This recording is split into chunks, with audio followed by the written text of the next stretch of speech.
Good afternoon, everyone, and welcome to a wonderful circuit in Europe. The Salzburgring in Austria plays host to round 9 and 10 of the TCR International Series. And we have drama already after free practice and 1 and free practice 2 this morning. The Alfa Romeo, the returning Alfa Romeo of Michela Cerruti, is having an engine change, would you believe, and she will not play a part in qualifying. Absolute disaster for Mickey, who is really excited to be back in the TCR International Series after missing the last 2 weekends. They've done plenty of work on the car, and the garage door goes down to signal the end of her day. She does have a teammate here, Peter Fullin, and he will take part in qualifying. Here's a circuit, 4.2 kilometers in length. We'll be racing for 15 laps tomorrow.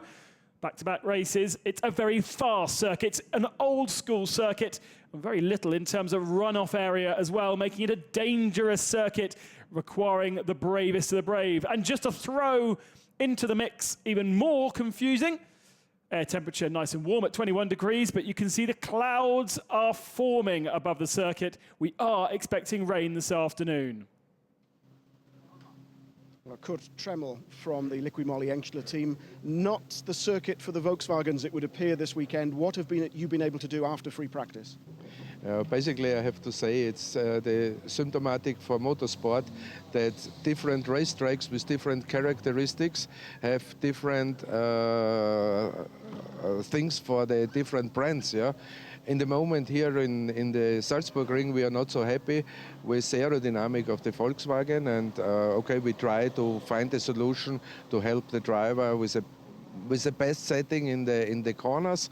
But if you have 75% straight on a racetrack like here, it will be very hard and very complicated for us. But we will be sure and we will try to do our best. What would you be happy with from qualifying? Okay, for this weekend we must be realistic, and so if it is able to reach the Q2, it's good for us, yeah. And then we have to see in our own dynamic in the race that we can do the best place. Okay, good luck. Thanks a lot. Kind of shocking news, really, for the teams that are running Volkswagen Golfs this weekend. 10 kilometers an hour slower down the straight than their competitors. They don't have the top speed, and they've been punished with a 10-kilo weight penalty as well. And therefore, in free practice 2, they were 11th, 12th, 13th, and 14th from our 16 starters. There is David Kushaya making headlines this weekend because his home tourism authority of Georgia are sponsoring every single car this weekend in the TCR International Series. So you'll see the sun strips say, "Visit Georgia." I'm sure you know to visit the TCR Series TV site for all of our features and content for you over the weekend. We've got 2 Austrian drivers joining us this weekend. Florian Janitz is new to front-wheel drive cars, and he is having his first weekend in front-wheel drive touring cars after a few years in single-seaters. Hasn't been racing this year so far, but did the ADAC Formula 4 Championship last year, so a young driver at that. And he's also joined by Harold Projik, and he will be driving in the West Coast Racing Honda, number 43, you can see there on our screens. Harold, far more experienced, did 4 years in the Mini Challenge before moving into GTs, and is leading the TCR German Championship this year. So expect him to go well in a Honda, West Coast Racing, taking pole position here last year. And this is a truly awesome track. Most of the areas for the fans are outside the circuit. And so you'll find fans perched in all kinds of areas. You'll find that those 4 are probably somewhere in a field. But all the vantage points are awesome because it's set in a bowl, in a valley with a river flowing through the center of the circuit. In fact, underneath the paddock, probably underneath where I'm sitting actually, is a river. And the circuit goes around it. Let's head down to the pits, find out if Stefano Comini's car is ready for qualifying. Stefano, we heard that there was a gearbox change going on. Have they managed to do it? Yeah, we had some issues in free practice, and we found something with the gearbox, a problem, and now the guys are doing an incredible job. In only 50 minutes, they are quite finished. I hope to start the session before the wet, and to be able to entry in Q2. It's a difficult weekend, but we are still working. It seems that it's not the track for the Volkswagens. No, it's not a track for us, but we will do our maximum. Good luck. Thank you. Absolutely. Championship leader Stefano Comini, the wonderful WR team working on as Leopard Racing in TCR, running Comini and Jean-Carl Venet.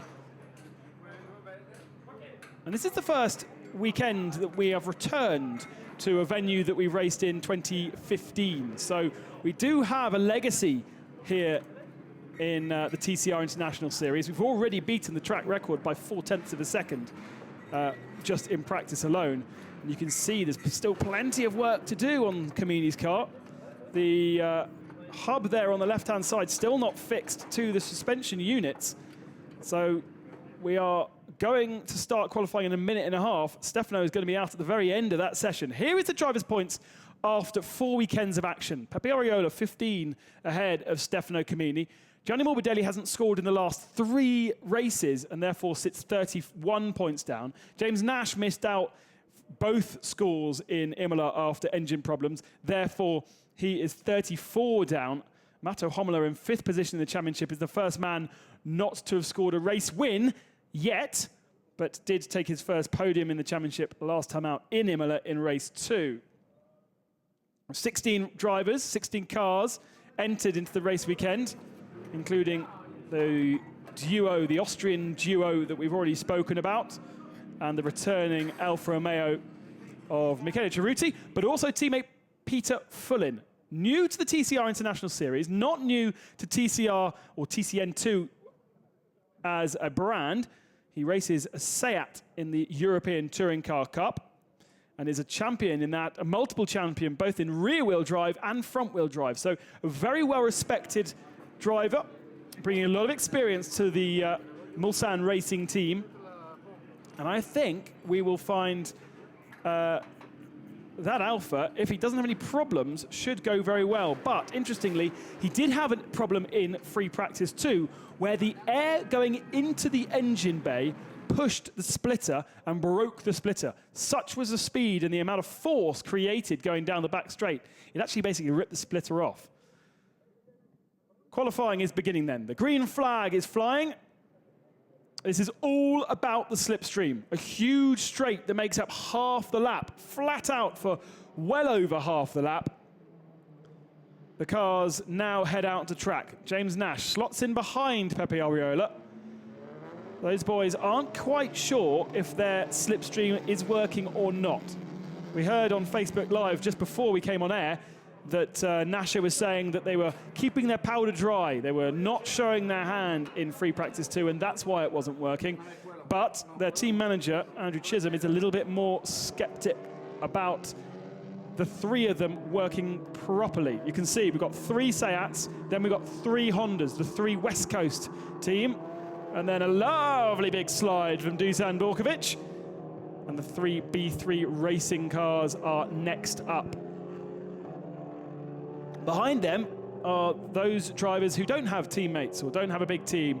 And Jordi Oriola is very worried about what he might do. You can see Jean-Carl Venet is off and away trying to find a slipstream. There is Jordi Oriola, very fast, but he's the only man in the target team. And Peter Fullin heads out onto circuit in the Alfa Romeo. You can see very different front end to that car. They've done a huge redesign over the last month since they've been away from racing. It's got different lower wishbones as well, a different turbo, different intercooler. So the engine is more performant, they're getting less understeer, and in theory, they're better through the air. They're cutting a cleaner line through the air and more aerodynamic. So tyres are not going to work on their first attempt here. They're more likely to work on their second attempt. We'll keep an eye on the evolving story of Stefano Camini, our championship leader from last year, and that's interesting. All of the drivers are going back into the pits. So it'll be interesting to see what they do in the pits. Some of the guys were talking about using the front wheel. Oh, and David Kajaya off in the gravel already. That's not only a disaster for him in qualifying, but it also will be a disaster for anyone trying to set a lap. And we've got 3 cars out there trying to set a lap. Kajaya is not getting out of there, and the gravel is going to keep him from moving. Oh, let's see if the marshals actually tow him out. Right, so those drivers came into the pits, and did they go straight back out again? So Kajaya is off at the last part of the lap at what's called the chicane, possibly cold rear tyres. Here we go. Turns in. Oh, he went in way too hot. Far too fast into the first part of the chicane. Didn't have the grip from the cold tyres and instantly into the gravel. And we've got a red flag, I think. Or is that just a different graphic? That's not a different graphic. Sorry, yellow flags at turn 1. No, red flag is on circuit, so there's no graphic. Very confusing. Red flag, session stopped, time will stop. They'll get David Kajaya out of the gravel trap, and then we can continue racing. That, though, means a set of tyres effectively have gone through a heat cycle. All of those drivers that we saw pull into the pits came into the pits for about 20 seconds and then went straight back out again. I presume the reason they did that was to put the front tyres on the rear and the rear is on the front, but I'm not sure they would have had enough time to do that. You can generate a lot of temperature in the front tyres through the brakes and through acceleration and deacceleration, but the rear tyres are doing nothing because they're front-wheel drive. The fronts do everything. They do the turning, they do the power, and therefore, on basically a relatively straight lap like we have here, very hard to generate any temperature in the rear tyres except for excessive weaving. And by doing that, it's still not as efficient as what you can do with the front tyres. So on a short lap, you can put the hot front tyres on the rear of the car and then go out again with cold front tyres and warm those up. Therefore, then you'll have hot rears, hot fronts, then you can go for your laps. But I think that's all academic now because we've kind of interrupted our qualifying session with Kajaya in the gravel. No damage to the car will be dragged out there, but it won't be allowed to take any further part in qualifying. This, of course, is helping Stefano Camini because the time has stopped in the qualifying session.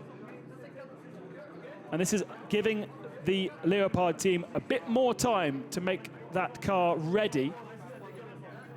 Still 15 minutes of the session remaining, and we won't begin those 15 minutes until we withdraw our red flags.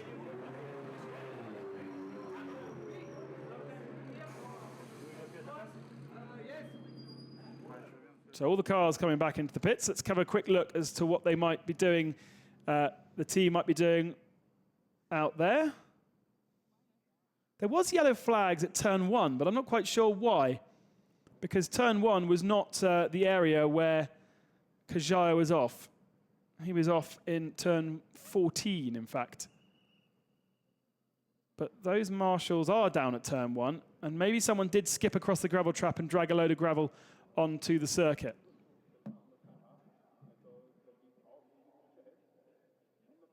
Quick look at Adriana Borkovic, Dusan's wife.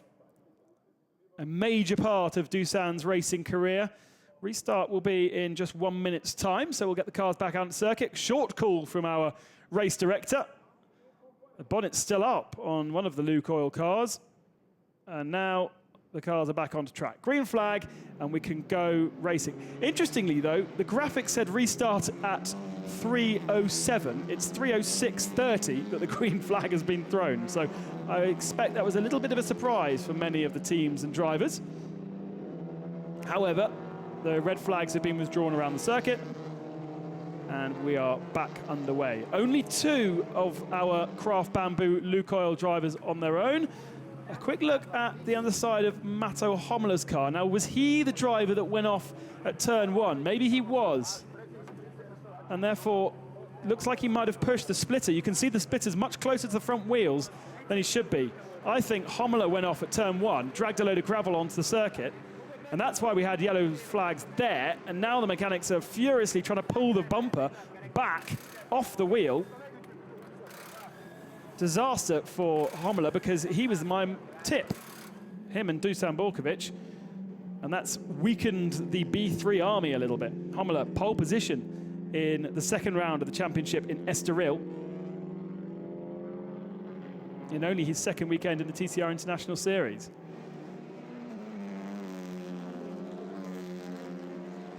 Gianni Morbidelli then brings the field round across the line. It's far more spread out than you would normally expect to see in a qualifying session here in the Salzburgring. See a lot of gravel, even in the braking zone going into turn 1. That won't be very nice to turn in on, but Morbidelli does a good job of keeping the car on the black stuff. He's got Harold Projek behind him, his teammate for the weekend. Projek knows the Salzburgring well as an instructor here. And he's going to benefit from a nice little slipstream from Morbidelli if he can get close enough. This is great news for Gianni. He's got a clear track ahead of him. Okay, he might have preferred to have a slipstream, but for the moment, everyone else is kind of tripping over each other behind. The time to beat, a 26.6, was what we saw in free practice 2. And the clouds are starting to form. The lights are looking more illuminated now. Certainly looking darker than it was earlier. And any moment, the rain could come. This is not just a race against each other now. It's a race against the rain. And there's a drop already on our cameras down at the Fargalara curve. No rest for the wicked. Morbidelli attacks the final 2 turns. Comes towards the line. What time is it going to be? This is his first lap out the pits. So we know that he can do better. A 28.4. Grashov behind does a 27.8. Remember, Grashov now at West Coast in a Honda. They've got Matto Homola, who's come out just ahead of them. This is the lap, though, that Morbidelli wants to attack because he's got better tyres underneath him. The tyres take a lap to warm up. Unlike we see in other championships, the Michelin's a quite hard compound, and therefore they do take a little bit of work. We've got rain in the pit lane. We've got Oriola and Afanasiev together on track. Afanasiev is going to benefit from Oriola's slipstream here all the way around the lap. And with the darkness of the clouds, we can now see right through into the cockpits and the concentration on Sergei Afanasiev's eyes. He was on pole position in Bahrain at the start of the year. Q1 is all about getting into the top 12. This does not set any times for the top 12 positions on the grid, only from 13 downwards. But you've got to get in to Q2 first. It's the target for the Alfa Romeo of Peter Fullin. It's a target just about for John Carl Venet, because he doesn't feel like he's got that much pace in his Volkswagen. Watching Mikhail Grashov in the car that Aku Pelnin took to victory in Spa. Grashov took this car to victory in race 2 in Imola and looked strong in free practice 2. We know that West Coast Racing are good. He goes second behind Morbidelli. Morbidelli does a 27.0. Grashov a 27.3. Afanasiev's done a 27.5 on his first lap in the slipstream behind Oriola. They're coming up now to complete the second lap. Where's James Nash? Nash is still in the pits. Why is Nash in the pits? Oriola comes to the line, goes second. Afanasiev third, behind him, slower than Oriola. Attila Tassi was the fastest man. A 26.683 from Attila Tassi. That's the fastest lap we've seen all weekend from the 16-year-old. What a wonderful lap time. There he is. And I think he can probably go back to the pits and park it now. That is an amazing lap time. Who hasn't set a lap yet? Who are we still waiting for? Kajai is back out on circuit, which is surprising considering he caused a red flag. There he is in the tow behind his teammate Florian Janitz.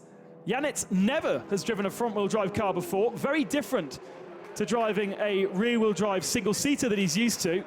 But he's providing a nice little slipstream for David Kajaya.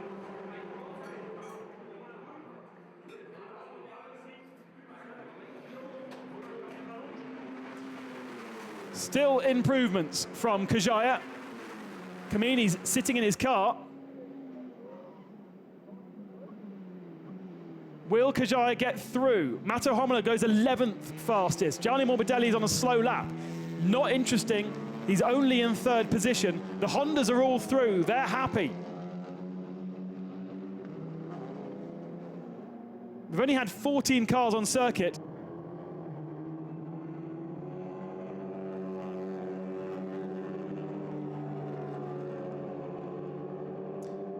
The 3 Hondas then in 3rd for Morbidelli. Grashov 7th now, and Procek 10th. So Procek is in danger. Here is James Nash.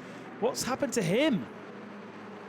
Looks like he may have had a drive shaft issue. They're fiddling around with the drive shaft as, oh, and it's really raining now. It's really raining now, and that means we are all done and dusted for Q1. There's absolutely no way that anybody is going to improve with the rain bucketing down like it is on the back straight. And that means we lose Florian Janitz and we lose James Nash.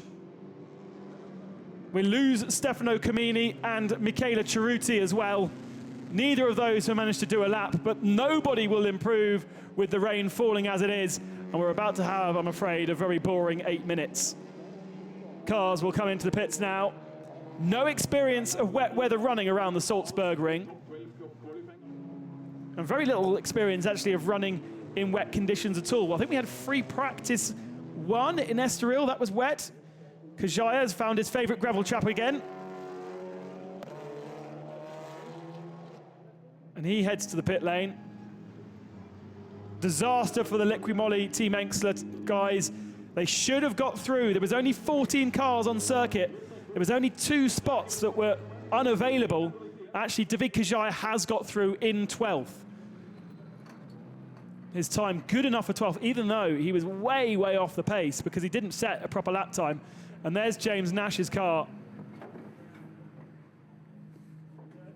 They will continue to work on that car to get the, whatever the problem is, fixed. And then he might go out and do a run just to check it's fixed, but he certainly will not get any decent lap time. Now, that's a black flag. Yeah, black flag for David Kajaya. So Kajaya was not allowed to go out on circuit to set that time because he calls the red flag. So Kajaya won't be able to go out. That means he will not qualify. Oh, now I wonder if that was, who was that? Was that Mato Homola?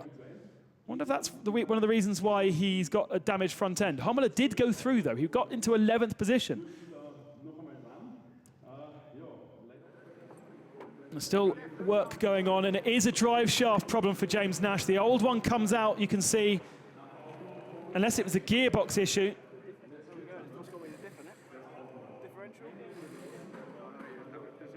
Just trying to listen to the mechanics, and the drive shaft is in one piece. They were questioning a differential problem with James Nash's car. It's a new engine that's gone in today. In fact, it went in after Imola, but been used for the first time today. And so that is hugely disappointing for James Nash. He'll start 14th in both the races. Oh, we've got someone to follow. We can take a good look at the Alfa Romeo Giulietta, the revised version of the Alfa Romeo Giulietta, because Peter Fullin is heading out onto circuit, I presume, on wet weather tyres to see what this car feels like in the wet conditions. Still raining. The track is going to get wetter and wetter. And remember, at the end of this session, we have Q2 to set the grid for the top 12 positions. I presume that David Kjær will lose his 12th spot, and that will promote Florian Janitz into 12th to qualify. The question is, what was Florian's lap time? I don't have the lap time that he set on my screen. If it was very, very poor, if it wasn't a representative lap time, then James Nash potentially could still go out and do something, depending on how wet the track is. But Kjær will not play any further part in this qualifying session. I got the rules right there. You can't be helped out of a gravel trap and then continue in qualifying. He's still in the car, and his team need to tell him to turn the engine off and go home. The Alfa Romeo Giulietta then. We saw it at the start of the year in Bahrain. We then saw it in Estoril in the hands of Michele Ceruti. It was a lot wetter through the second half of the lap than is the first, isn't it? That corner's very wet. So Ceruti had 4 outings in the car. She only managed to finish 2 races. And sadly, all of those races were out of the points. Oh, that's a lie, actually. She finished 3 races. Just didn't finish in Bahrain. And then the team took the decision to take the cars and stop racing them and to redevelop. Basically, they were not aerodynamic enough through, or the Alfa wasn't aerodynamic enough through the air, and therefore it was limited in terms of straight line speed. It's a 1.8 litre engine anyway, so it's not 2 litre, so it's already limited. And the engine initially, as a road car, is only 180 brake horsepower. Most of the cars in this championship are about 300, so it's a lot of tuning to do. And basically, the car was kind of rushed out to get to Bahrain, and it was not appropriate. So they took the car out for a month and reworked the front bumper, reworked the ducting, the cooling, made the air more efficient through the radiators, got rid of the drag that was being caused by the air sort of sitting in the engine bay, and have found some speed. Camini have got the car fixed. He's going out there, but this is a test session. Absolutely no way that Stefano is going to set a time good enough with the track as wet as it is. And so this is simply to see if that gearbox is fixed. It's going to be very interesting to see what he can do from 15th position on the grid. Well, actually, I wonder if he can get 14th from James Nash. Either way, car looks like it's working. Is it really only raining on half the circuit? It really does look like turn 1 and 2 doesn't have any rain on it at all. Our camera positions down at the first couple of turns almost look like it's dry, and then you get to this part of the circuit, which is the long Fahrerlager curve and Uschleif curve. Look, that's dry. That's definitely dry. No windscreen wipers on, no rain falling on the windscreen. I mean, this isn't Spa-Francorchamps, this isn't the Nürburgring. This is a 2.5 mile circuit. Probably from one end to the other is only about a mile. And yet, it's only raining on half the circuit. How very odd. Jordi Oriola then, out on track in his Honda. And he's out there to see what kind of wet setup they need for Q2. Of course, the top 12 are going to go through. Janitz is going to qualify. David Kjær is not. Well, that's what I would presume would happen anyway. And then we're going to have pretty much everybody else except Stefano Camini and James Nash. Now, Camini's gone faster than Nash on his outlap. So Stefano Camini is going to qualify in at least 14th spot, ahead of Nash, who's been bumped down to 15th. Not much of a consolation prize, but it's something. Still got a minute and a half of Q1. Let's see what kind of speed Jordi Oriola can get out of his car. Here's Stefano. presuming he's on the wet tyres, presuming they're all on the wet tyres. As I say, I thought this was going to be a bit of a test session, but he does look like he's trying to find the limit of his Volkswagen. And I tell you what, rain is going to help him a lot. They've been struggling so much for straight line speed down that back straight, and the Volkswagen just doesn't seem like it's happy here. Kamini really taking 2 bites out of every corner to try and get the front end turned in. Comes towards the line, and 43.479 is his time. 16 seconds off. So he will line up 14th for both races, I would presume, as Nash has been jumped to 15th. Grashov is out on an exploratory lap as well. This is all about seeing how the car will handle when they go into Q2. Morbidelli is also doing the same thing. They've put the wet tyres on. Now, there are other quick things they can do. They can soften the suspension quite quickly.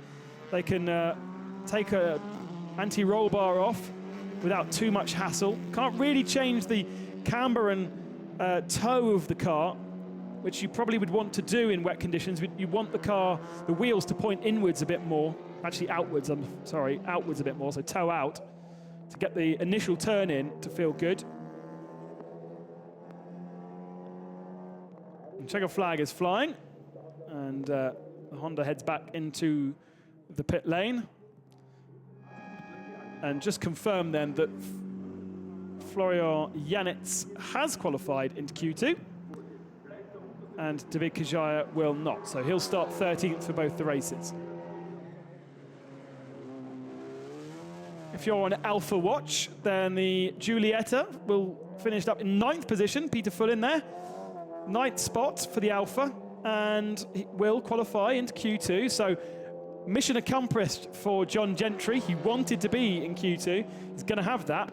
Now the target will be to finish P10, surely. We know that Jean Calvinet wanted that P10 as well, and I presume there'll be a few others aiming for it.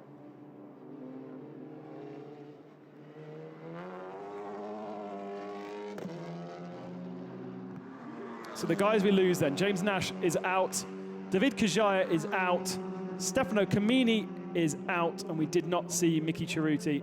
I'm not actually sure I've seen Miki Cerruti at all. Let's go down to the pit lane to find out what happened to James Nash and why he'll start both races in 15th spot. James, we saw the mechanics working on the front of the car. It looked like a drive shaft problem, but you were saying it seems to be some kind of mystery. Yeah, I mean, we did our drive through the pits like we planned, so we were on our own to do our towing practice, and as I accelerated out of the pits, something went with a clonk, like a drive shaft brake, and I only had drive in one wheel, so managed to creep back. They did a fantastic job to get the drive shaft changed, but it wasn't that, so it must be like a diff or a gearbox, maybe.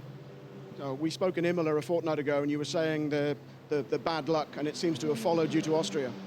Yeah, I'm a little bit confused. You know, the Seat's known for its reliability, and seemingly everything's coming my way, but I suppose it'll have to change at some point.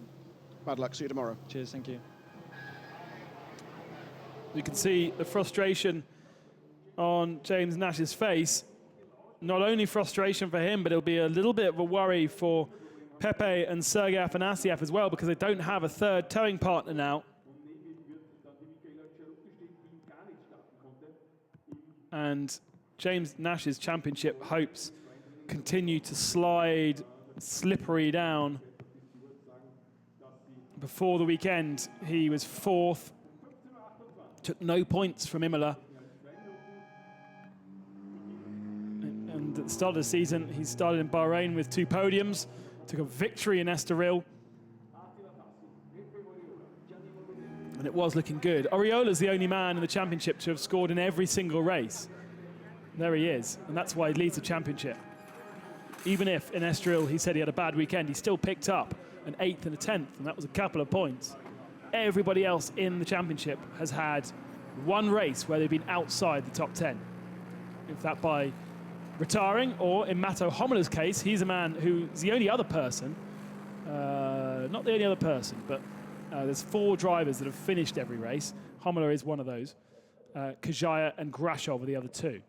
So they were the results from qualifying 1. They won't really give us much of an indication for qualifying 2 because it's wet and therefore that's so changeable. And it's not really wet either, but great effort from Attila Tassi to be on the provisional fastest man, the provisional pole, I suppose. Oriola second, Morbidelli, Afanasiev. Borkovic was 5th. And the Alfa Romeo then 1 second off the pace. Good effort from John Gentry, the Romeo's Ferrari guys, the Mulsanne Racing team that had to fix the car between the 2 sessions. And it is still raining, isn't it, in the pits? But it's weird because it's not fully wet. This isn't super, super wet. A little bit of steam coming out of the engine of... Was that Camini? I think it might have been. It was number 1, wasn't it? So maybe overfilled with the oil to just check that gearbox. Obviously, it's not raining that hard in the pit lane. Oh, we're going to go down and talk to Stefano, find out how the car felt and what's going on with him. Stefano, we saw the big battle to get the gearbox changed, but in the end, the weather beat you. Yeah, I was this morning all the time thinking about the rain, and it happened. But we did this choice, and was the wrong choice, but you can't know it before. And yeah, it's a shit. Is that the weekend ruined for you? No, it's not my weekend, but it's good for you at home because tomorrow I will try to do some show for you. Yep, Stefano Camini there. He knows exactly what's important in motorsport, and the show is what it's all about. And him coming through the field is going to be a sight to behold, especially as he'll be alongside James Nash, and they will be at the back of the field. So it'll be Nash, Cerruti, and Camini. So this is going to be a weird one now. We've got 10 minutes of Q2, but the track, as it has more cars on it, I think it's going to be drying in certain areas. Certainly there, it doesn't look that wet. It's only at the top end and the last couple of corners of the lap where it looks really wet.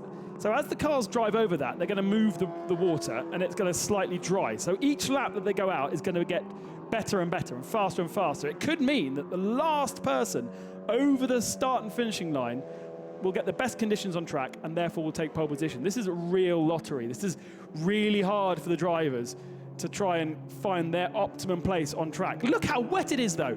It must be. I'm in the middle between the one end of the circuit and the other, but that's like it's in 2 different days. Absolutely bucking it down at the Fahrenheit curve.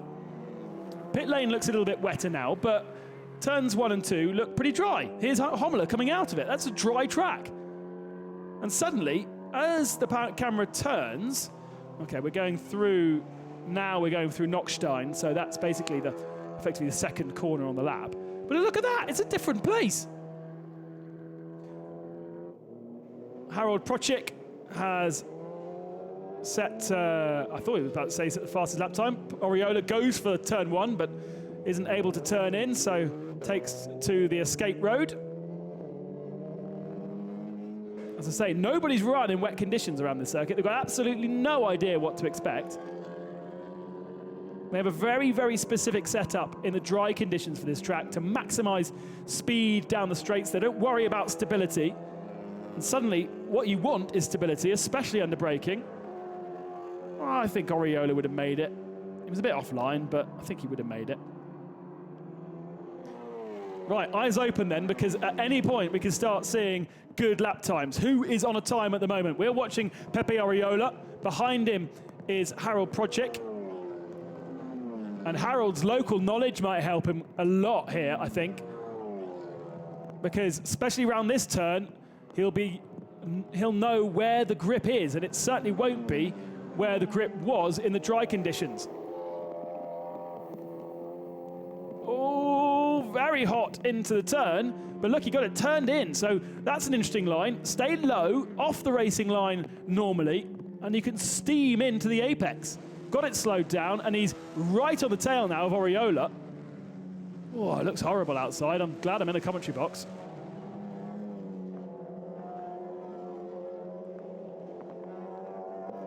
So, times are now being registered. Project does a 38.9. Oriola a 46.3, but obviously had that mistake. Over the line now, Vernet second, 39.1. Flashing the lights to get out Sergei Afanasyev out the way. Behind him, the Alfa Romeo's done a 40.4, and Oriola has done a 40.0. Peter Fullin's going to be told to turn his lights on if he knows where the button is, or if they work. But in wet conditions, you should have the lights on. Vernet faster on this lap. 0.2 faster in the first sector alone. Morbidelli's moved into 4th position with his first time. And there's only about 0.2 of a second separating, 1.2, sorry, separating the drivers. And it was Harold Procek. I think this could be a surprise pole position for the Austrian, because he knows this track. He's driven it so many times. He'll know where those little extra bits of grip are that you wouldn't expect. Jean-Carl Vernet has lived in Full C for 2 years as a Red Bull driver, and he never even came to look at this circuit, let alone drive around it.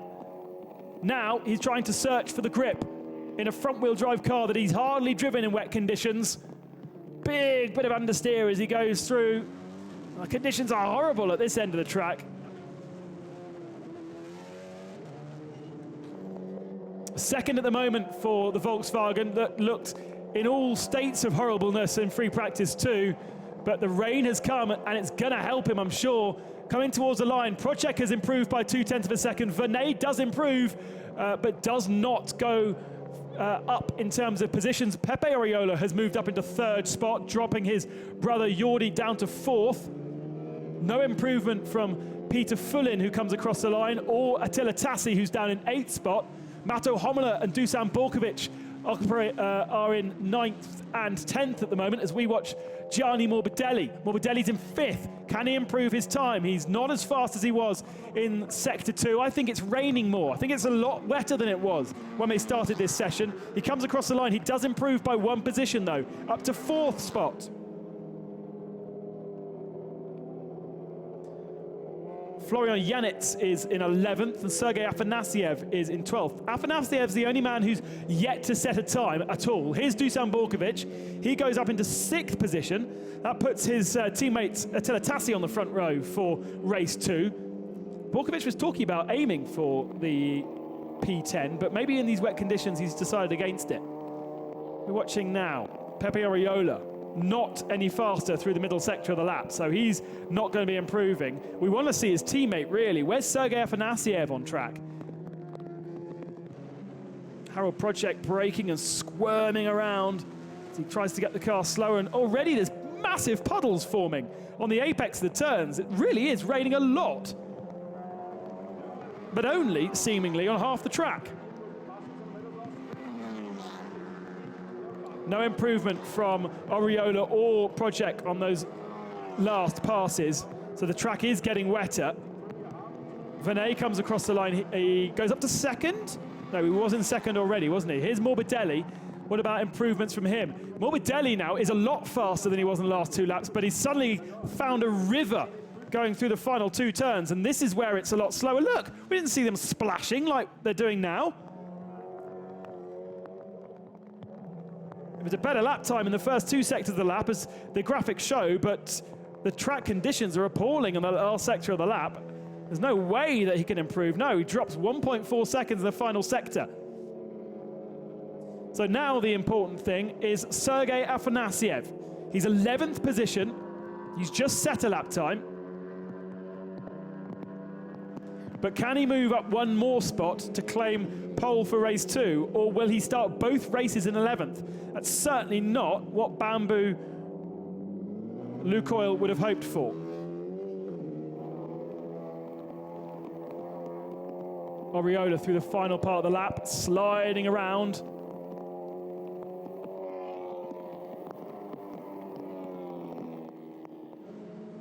Pepe is in 3rd, so 2nd row of the grid. But nothing's going to change here. nothing is going to change with the conditions as they are through the final part of the lap. No chance at all.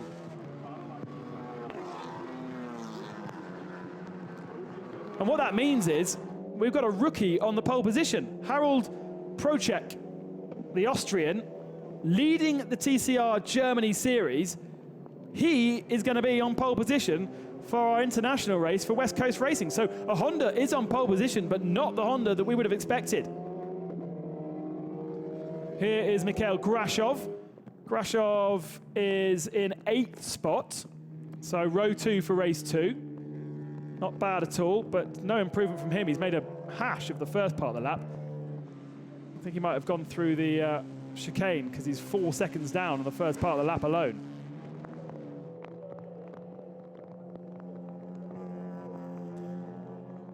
What's this? Afanasiev taking to the gravel. That's why he didn't improve on that last lap. He's 11th position. He needs to get into the top 10, really. Just needs to find not a huge amount of time, but the weather conditions, yeah, now are making that back straight wet. So they are slowly moving their way down to the early part of the lap. And therefore, we aren't going to see any improvement, I don't think. Afanasiev, 1 second back in the second part of the lap. That's worth looking at, because I think he could probably claim 10th position if it keeps improving. The checkered flag is out. There's going to be no improvement for Jean Calvinet. He's already 2.5 seconds off the pace.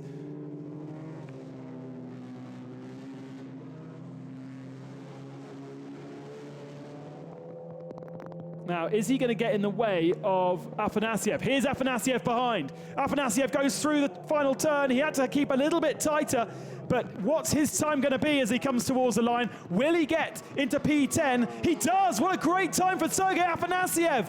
P7, and that has put him inside the top 10 positions when the circuit conditions were so much worse. And Afanasiev has pulled the rabbit out of the hat there. He's dropped Attila Tassi into 10th, and Mato Homla misses out on a reverse grid pole position by dropping to 11th spot. I thought it might happen. I wasn't sure about his pace. And that was a very good save from Sergei Afanasiev. No way that the circuit was going to allow him to go outright fastest, but he had good grip from his wet weather tyres. The blocks weren't ruined too badly. They were still cutting through the water, and he grabs 7th position. Here is Attila Tassi. No worries, he's taken the checkered flag. He will be on pole position for race 2 tomorrow afternoon here at Salzburgring, and that is an achievement. Fastest man in Q1, and he's played it pretty well in Q2. Mato Homla will be so frustrated to have dropped to 11th, but that is the risk you take when you sit in P10. And hats off to Harold Procek. Attacked that first lap. He had the confidence to know where the grip was. And Harold Procek is the man to be on pole position here in Austria, in his home country, for his first weekend in the TCR International Series, as the thunder and lightning now strikes above the commentary booth. Dramatic scenes. Thumbs up to the West Coast engineering team. His engineer gets a good shake of the hand. Right call at the right time, absolutely. Able to attack right from the outset. That first lap was a 38.9. His second lap was a 38.7. And nobody else could get close to him. He will line up on the front row with Jean Calvinet. Would you believe it? We spoke to Jean Calvinet, and he was a second off in free practice 2. His car's 10 kilometers an hour slower than everybody else down that back straight, but his skill as a driver, finding the grip, has put him on the front row of the grid alongside Procek, Oriola and Morbidelli on row 2, Jordi Oriola on row 3 with Dusan Borkovic. Great save from Sergei Afanasiev in 7th spot. Alfa Romeo in 8th position. Wonderful to see that. And then Grashov and Tassi will be on the front row for race 2. Homola and Janitz round out the top 12 from qualifying 2. Let's talk to our pole position man, Harold Projek in Austria on pole. Harry, congratulations, pole position, well done.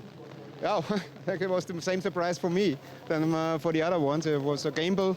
I think we drive the fast lap in the correct moment, so it was perfect. Thank you to the team. They gave me the offer to drive here 2-3 days before. So the weekend starts well. We will see what happens. You must be doing a rain dance tonight for more of this tomorrow. No, I hate rain. It's really dangerous here. This is nothing. I hope we have dry conditions, so I'll learn a little bit more in dry conditions because I have not the speed in dry conditions to be in front. And so I prefer dry conditions, so it's for everyone fair. But it appears that this track suits the Hondas so far from what we've seen. I cannot. Normally, I drive the Seat in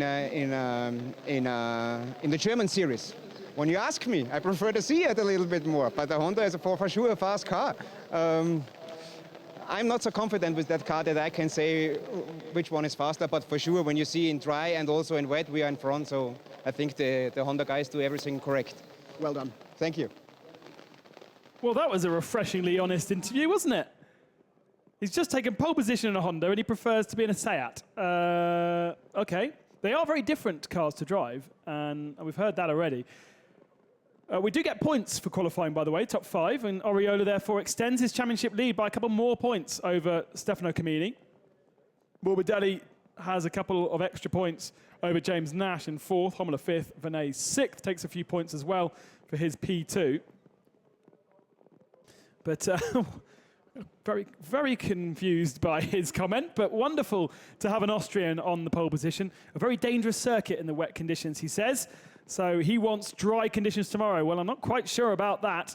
We are expecting storms from now until Sunday evening. It's going to be fascinating. Make sure you join us tomorrow for all the action in Salzburg for the TCR International Series.